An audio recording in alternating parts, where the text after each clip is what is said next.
Thank you for being here. The president recently expressed dissatisfaction with the amount of cocaine that's being produced in Colombia, and I thought it was important to point, I know he's aware of this, that the migratory situation coming from Venezuela into Colombia is an extraordinary drain on that nation's resources. We have ELN and other drug groups operating openly and with impunity on the Venezuelan side of the border with the support of all of the Venezuelan government officials. The migrants, by the way, are very vulnerable people, some of whom are now being actively recruited in efforts to get them to join some of these gangs on the border. The drug flights that come out of Venezuela carrying the cocaine headed north, by the way, many of those planes land right in the Northern Triangle countries where they're passed on. The drug trafficking organizations that are fueled by the drug proceeds and, of course, are a key part of destabilizing Central America, leading to our migratory crisis. On top of that, in Venezuela, you have an active and growing Russian military presence, as we've seen in open source reporting. Yesterday, open source reports about the resumption of direct flights from Iran by the airline that our nation has sanctioned for support to the IRGC.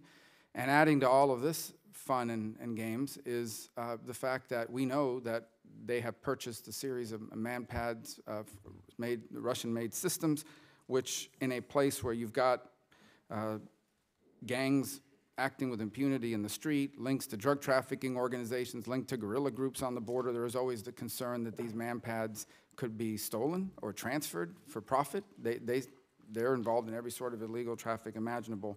So I guess it leads to the question, could not the argument be made, or is it our position, that the Maduro regime, based on all of this that I've just outlined, represents a direct threat to the national interest and the national security of the United States? Senator, I don't think there's any doubt that that's the case, that the Maduro regime presents a threat to the United States of America. You mentioned Iran. The Hezbollah has been in South America. This risk is very real.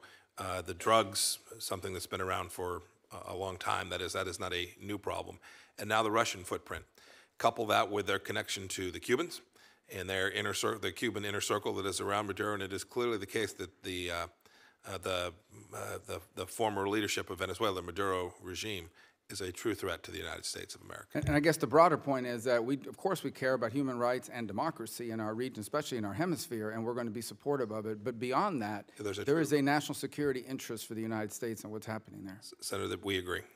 And one more point on these gangs. They call them the colectivos. You're aware of them, as we've seen. The normal argument here out there is the military is sticking with Maduro, and there's truth to that.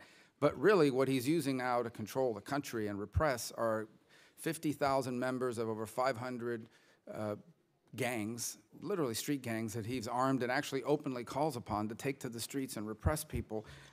It would be my view, and I think the White House would and the State Department would share it, that these military officials, high-ranking military officials, who in the past in Venezuela have openly discussed how these groups are unconstitutional and operating outside the law, it would be incumbent upon them to step forward and confront these groups at a minimum.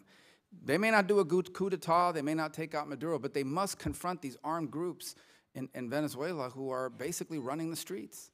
Senator, we agree, and we have, to the extent we've had the capacity to talk to them directly, we have shared that they need to do that. It's a bit embarrassing to be a Venezuelan senior leader. You've got the Cubans protecting Maduro, and you've got the collectivos keeping down people inside of the country.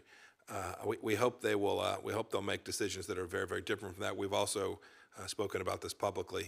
It's a real threat. These little roving gangs are doing enormous harm inside of the country. There's not only are there water shortages and food shortages, but they're now Venezuelan people are being observed by these collectivos, and their behavior isn't consistent with what Maduro would wish. They're under the thumb of these roving gangs. Yeah, just one side note on that. These gangs, they'll be repressing people on the street and attacking them, and spot somebody walking down the street and snatch a purse and then go back to repressing. They're criminals. One last question. I support the designation of the IRGC. I think that was the right decision. Has the administration made clear through every channel that if in fact now as a result of this, U.S. troops in Iraq are targeted, not just designated terrorist groups, but targeted, whether it's by Shia militias, the IRGC, or a combination thereof, no matter who targets us in Iraq, from that Shia militias or the Iranians, that we will hold Iran directly responsible for any harm that comes to our personnel in the region, even if they do it through a third-party surrogate. Senator, we have made clear that Iran cannot escape responsibility for any harm that comes to United States interest anywhere in the world by doing it through a proxy force. They understand President Trump's policy.